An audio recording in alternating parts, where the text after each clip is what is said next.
This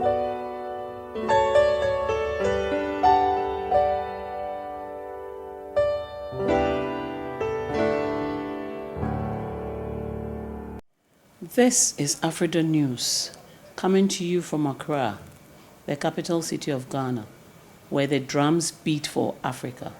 I am Victoria Dia.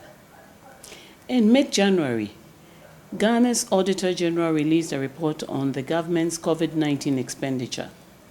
The 119-page long audit report highlighted several irregularities in the management of some aspects of the fund. Some of the irregularities highlighted in the report include a 151,500 Ghana cedi payment to senior management staff and other supporting staff by the Ministry of Information as COVID-19 risk allowance for coming to work during the lockdown period without approval from the Office of the Chief of Staff. 7 isolation and treatment centers being constructed at a cost of 158.07 million has not been completed 30 months later.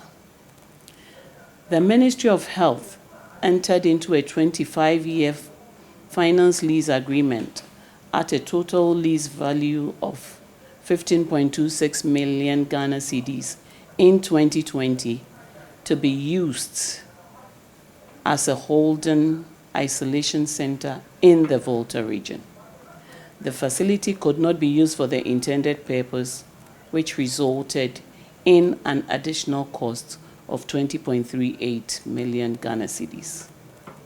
Medical equipment worth $110,000 were issued to a private hospital that did not serve as a COVID-19 isolation center nor received any COVID-19 patients. Paying a total of $607,419.02 out of $4,049,460.12 for the purchase of 26 ambulances that were never delivered, and paying for 80 million worth of vaccines by the government that was never delivered, amongst others. Reacting to the report, an economist, Dr. Theo Achampong, said, "It reveals a fundamental problem where laws are being sidestepped with no regard to the Public Financial Management Act." Dr. Achampong called for the strengthening of institutions and governance structures, as well as ensuring that the Auditor General begins implementing surcharge and disallowances.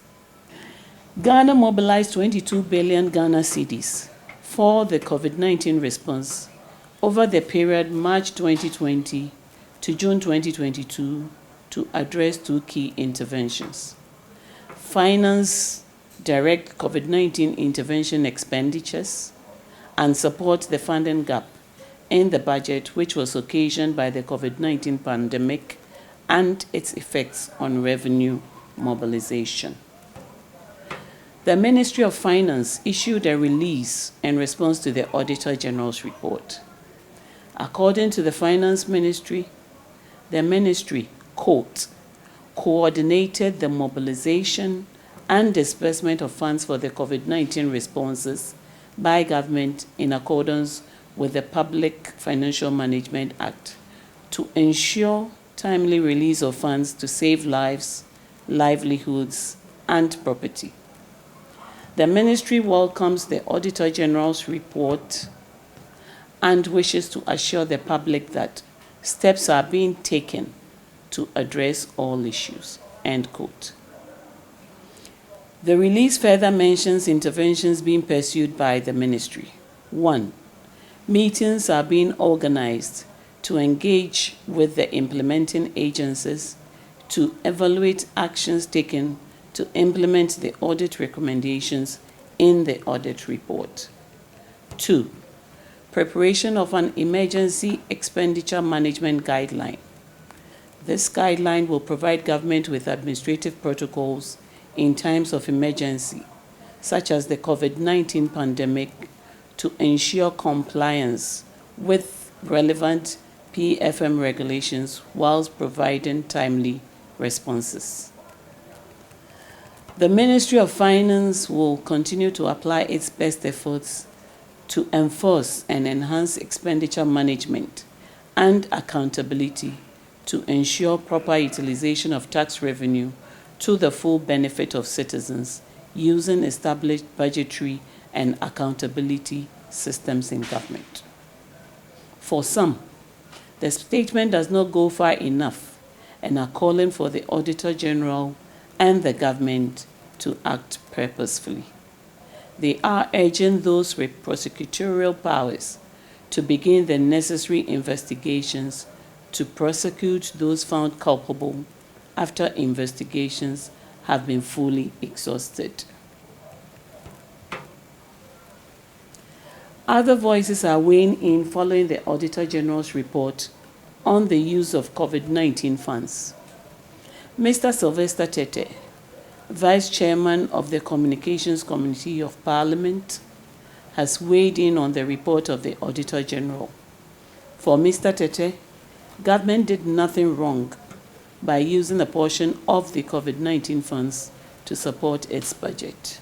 Mr. Tete is quoted as saying that Parliament was briefed that not all the inflows were going to go into direct COVID issues. About 46% was going into budgetary support.